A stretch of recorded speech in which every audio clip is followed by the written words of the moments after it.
नमस्कार, आप देख रहे हैं व्यूज़ इंडिया। मैं हूं आपके साथ सोनू कुंतल।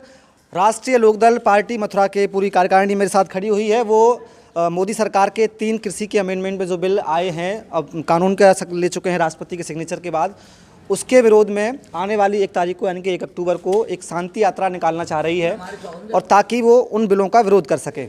लेकिन इन बिलों के समर्थन में लगातार भारतीय जनता पार्टी और खुद प्रधानमंत्री बार बार कैमरे के सामने आकर जनता को कह रहे हैं कि ये बिल किसान के हक में हैं, लेकिन तमाम विपक्षी पार्टियां इनके विरोध में हैं। तो मैं उनसे जानना चाहूँगा, उनके जिलाध्यक्ष से, ताकि किस प्रकार ये किसान के विरोध में हैं और भारतीय जनता पार्टी किस प्रकार अपने बिलों का समर्थन करते हुए किसानों का हक को छीन रही है। सबसे पहले मैं आपसे पहला सवाल करना चाहूँगा, 1 सेकंड हो जाइए। भारतीय जनता पार्टी और सरकार का कहना है कि अब किसान मंडियों में माल बेचता है वो लगातार चालू रहेगा और किसान का माल उसके खेत से भी खरीदा जा सकेगा। इसमें क्या बुराई है? देखिए, सबसे पहली बात तो ये है कि इन्होंने एमएसपी का उस कानून में जिक्र तक नहीं किया कि एमएसपी जो समर्थन मूल्य है सरकार का, क्या उसी रेट पे कंपनी खरीदेंगी, वो उसमें रखा ही नहीं। और यही शोषण का शुरुआत हो जाती है जब एमएसपी है ही नहीं। और आज देख लीजिए 1950 रुपये एमएसपी है बाजरा की, और 1000 रुपये कुंटल में किसान बेच रहा है और न कोई खरीदने वाला। आज गेहूं का रेट 1600 रुपये कुंटल हो गया, धान का रेट 1000 रुपये कुंटल हो गया, मक्का 800 रुपये कुंटल बिक रही है। एमएसपी कहाँ है और रेट कहाँ है? और यही गुंडागर्दी इनकी है, जो शोषण सबसे बड़ा शोषण है। दूसरा, कंपनियों द्वारा ये किसानों का माल खरीदा जाएगा, रेट कोई स्थिर नहीं होगा। कहीं भी बेचने की बात यह है कि अगर चंडीगढ़ में यहाँ से 100 रुपये कुंटल फालतू भी हुआ तो 150 रुपये कुंटल वहाँ का उसका भाड़ा लगेगा। ये शोषण है। दूसरी बात, कोर्ट नहीं जा सकता। अगर लेन देन में विवाद हो गया व्यापारी से, एसडीएम के पास जाएंगे ना? तो एसडीएम तो उनकी रिश्वत लेके कंपनियों की कर देगा। आज देश का हाल क्या है कि जो डीएम के पास जाएंगे तो अब एक बात बताओ, कोर्ट नहीं होगा तो बिल्कुल शोषण और ज्यादा हो जाएगा। अब भंडारण नहीं कर सकते। आज हमें रेट सस्ता ज्यादा मिल रहा है, तो अब हमें आज ही बेचना पड़ेगा, भंडारण नहीं कर सकते। ये तो देखिए, नहीं कर सकते। इस पर रोक है, आप देख लीजिए, पढ़ लीजिए। अच्छा, नहीं कर सकते। जो 100 साल पुरानी साहूकारी प्रथा थी, आज किसान रो रहा है, पूरी तरह से बर्बाद कर दिया युवा और किसान। इस उपलक्ष्य में आदरणीय चौधरी अजीत सिंह जी, आदरणीय जयंत चौधरी जी ने आदेश किया है कि लोकतंत्र में विरोध और संगठन सबसे बड़ी महत्वपूर्ण चीज होती है। किसानों को एकत्रित करके राष्ट्रपति के नाम डीएम को ज्ञापन देंगे हम शांति मार्च निकालने के बाद। ये हमारा 1 अक्टूबर को मथुरा में महाराणा प्रताप पार्क है, वहाँ एकत्रित होकर के डीएम के पास जाएंगे और राष्ट्रपति महोदय के नाम ज्ञापन देंगे कि ये सरकार में जो अध्यादेश लगाए ये बिल्कुल किसानों के विरोध में है। साहूकारी प्रथा ये पुरानी वाली आने वाली है, जो चौधरी चरण। और देखिए, घुमा फिरा के टैक्स है। अगर कोई किसान व्यापारी भी बन जाता, भंडारण भी अपना करेगा, वो प्रमाण पत्र बनवाएगा भी, तो उसको टैक्स देना पड़ेगा। तो ये बहुत बड़ा शोषण है। किसान बर्बाद, जमीन खरीदने की बात है। छोटा किसान तो बिल्कुल मजदूर 1-2 साल में ही हो जाएगा, खेती को ले लेंगे। 3 बिलों में से एक बिल है एसेंशियल कमोडिटी एक्ट 1955, आपने पढ़ाई होगा। उसका विरोध कर रहे हैं हरियाणा और पंजाब के किसान कि इसमें, जिसकी आप कह रहे हैं कि भंडारण नहीं कर सकते हैं, वो विरोध इस चीज़ का कर रहे हैं कि इस पर भंडारण की सीमा को हटा दिया गया है कि आप जितना मर्जी भंडारण करो। वो क्या है, उस पर किसानों को बड़ा कंफ्यूजन है। नहीं, आज भी अमर उजाला पढ़ लीजिए, मैं मुख्य पृष्ठ पे है, राष्ट्रपति महोदय ने पास कर दिया, भंडारण नहीं कर सकता। अब पढ़ लीजिए, आज अमर उजाला ने दिया है, वो झूठी खबर थोड़ी होगी। बिल्कुल। तो भंडारण नहीं कर सकते, इसीलिए तो झगड़ा है। अच्छा, एक बात बताओ, अगर इतनी बड़ी कानून ये खराब नहीं होती तो किसान आज सड़कों पर उतर गया।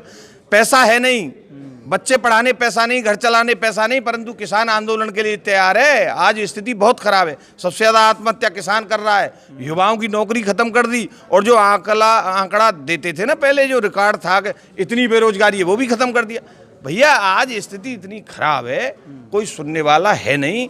अगर हम एकत्रित नहीं हुए, सरकार के खिलाफ बिगुल नहीं बजाया, तो अंग्रेजों से भी बुरा शासन आ गया है। यहाँ कोई किसी की सुनने वाला नहीं। भ्रष्टाचार 4 गुना हो गया, बेरोजगारी 4 गुनी हो गई, महंगाई चरम सीमा तोड़ गई। कैसे करें बताओ? तो हमारा 1 अक्टूबर को शांति मार्च है, महाराणा प्रताप पार्क मयूर विहार से कलेक्ट्रेट के लिए। ज़्यादा से ज़्यादा किसान यहाँ से जाएं। इस अनुरोध को करने के लिए हम यहाँ अपने लोगों के बीच में आए थे, किसानों को बताने के लिए आए थे। लोगों को पता ही नहीं चल रहा कि आखिरकार हो क्या रहा है। देखिए, टेलीविज़न और बड़े बड़े चैनलों पे आप देख लीजिए, सुशांत, रिया, मंगना, ये काम चल रहे हैं, परंतु किसान कितना बड़ा संघर्ष करना है, कितनी लाठीचार्ज हुई है, किसान का कितना शोषण हुआ है, एक लाइन तक नहीं आती है। आज देश की स्थिति, उन जो स्वतंत्रता में जो शहीद हो गए उनकी आत्मा क्या रोती होगी, ये देश कैसा हो गया। हमारे साथ हैं अतुल सिसोदिया, हम उनसे जानेंगे कि शांति मार्च के साथ साथ पार्टी किसानों को जो न टीवी ज़्यादा देख पाता है, ना अखबार पढ़ पाता है, उनको किस प्रकार से बिल के बारे में समझा रहे हैं। देखिए, 1 तारीख को जो हमने मार्च निकाला है उसमें हमने अपने पूरे ज़िले भर के अपने किसानों से, अपने साथियों से अपील की है कि वो ज़्यादा से ज़्यादा आएँ। तो हमारा ये एक माध्यम हम बना रहे हैं जागरूकता का, और साथ ही साथ बड़े जो साहब ने और जैन जी ने हमें निर्देशित किया है कि हमारी पार्टी का पूरा संगठन जो है, सारे पदाधिकारी और कार्यकर्ता गांव-गांव जाकर और किसानों को इस बिल के बारे में समझाएंगे कि ये बिल किस तरीके से उनका जो है, उनकी ज़मीनों का, उनका हक उनका छीन रहा है, और उनको, किसानों को इस बात के लिए जागरूक करेंगे। तो ये हमारा चैनल रहेगा कि हम पूरी तरीके से चुप नहीं बैठेंगे। 1 तारीख होने के बावजूद भी हम ये जागरूकता अभियान गाँव-गाँव में जारी रखेंगे। हमारे साथ हैं कुंवरचंद जी, मैं उनसे भी इस बिल पर थोड़ी सी राय जानना चाहूँगा, उनकी किस प्रकार किसान के लिए हानिकारक साबित हो सकता है। सबसे बड़ा दुर्भाग्य तो ये है कि ये सरकार ने जो नियम बनाए, इस पे संसद में बहस होनी चाहिए थी, इस पे वोटिंग होनी चाहिए थी। मात्र 3 दिन के अंदर नरेंद्र मोदी प्रधानमंत्री जी ने इसको राज्यसभा तक और उसके बाद में आज राष्ट्रपति तक मोहर लगवाने का काम किया है। जब इतना विरोध किसानों का चल रहा है, तो विरोध कोई वैसे नहीं है, विरोध आज से नहीं है, पहले से विरोध आता है। क्योंकि विरोध कोई ऐसी राजनीति नहीं है कि कोई दूसरी पार्टियों को विरोध करना पड़े, लेकिन वो समझाने की कोशिश ये करते हैं कि भाई किसान हमारा है, हमारा है। किसान कहाँ है? किसान आज जो धान की फसल कट रही है उसका न्यूनतम मूल्य 1868 है। जब इतना बिलों पर ध्यान दिया जा रहा है तो किसानों की फसलों पर क्यों नहीं दिया जा रहा है? किसान मंडियों में जा कर के मात्र 700 और 800 रुपये और 1000 रुपये का धान बेचा रहा है। आप भी मंडियों में गए हैं, किसानों की हालत आपने देखी है। जब सरकार हरियाणा में है, बीजेपी की सरकार है, तो उन किसानों के लाठियां क्यों दी जा रही हैं? आज अखबारों में छपा है, नोएडा से हमारे किसान गए हैं, हमारे कोसी से किसान गए हैं, उनको नहीं जाने दिया जा रहा है। ऐसा क्यों दुर्भाग्य हो? जब सरकार हर जगह है, जब किसान की बात चौधरी चरण सिंह ने जब बिल में कह दिया है कि कहीं भी बेच सकता है, तो फिर क्यों रोका जा रहा है? जब चौधरी साहब ने आज से नहीं, जब प्रधानमंत्री थे, खुद ट्रैक्टर लेकर के किसान की फसल को ले जा करके गई थी। किसान कहीं भी किसी अपनी फसल को बेच सकता है। आज उसको क्यों दोहराया जा रहा है? भाई, जब किसान परेशान है तो उसकी सुनवाई क्यों नहीं हो रही है? आज हम कोई ज्ञापन देने जाते हैं तो तानाशाही से अधिकारी बोलते हैं। ऐसे नहीं होना दिया जाएगा, चाहे किसी की भी पार्टी रही हो। उत्तर प्रदेश के अंदर राष्ट्रीय लोकदल पहले से भी है, पहले रहेगा भी। राष्ट्रीय लोकदल संघर्ष करेगा। जब तक ये बिल वापस नहीं होंगे तब तक राष्ट्रीय लोकदल सड़क पर होगा, रेल रोको आंदोलन होगा, चाहे कुछ भी करना पड़े, राष्ट्रीय लोकदल बिल्कुल जवाब देने के लिए इस पर तैयार है। ये सिर्फ मथुरा के लिए, राष्ट्रीय लोकदल पूरे प्रदेश भर में? पूरे प्रदेश में कर रहा है। 1 अक्टूबर को नहीं, अलग अलग तारीख है। मथुरा में हाँ, मथुरा में एक। जी, तो मैं सभी किसान वर्ग से भी ये अपील करना चाहता हूँ कि वो भी इस बिल को अपने स्तर से जरूर पढ़ें। व्हाट्सएप और फेसबुक के फॉरवर्ड से काम ना चलाएं, क्योंकि आपके मतलब की बात है तो आपको ही पढ़नी पड़ेगी।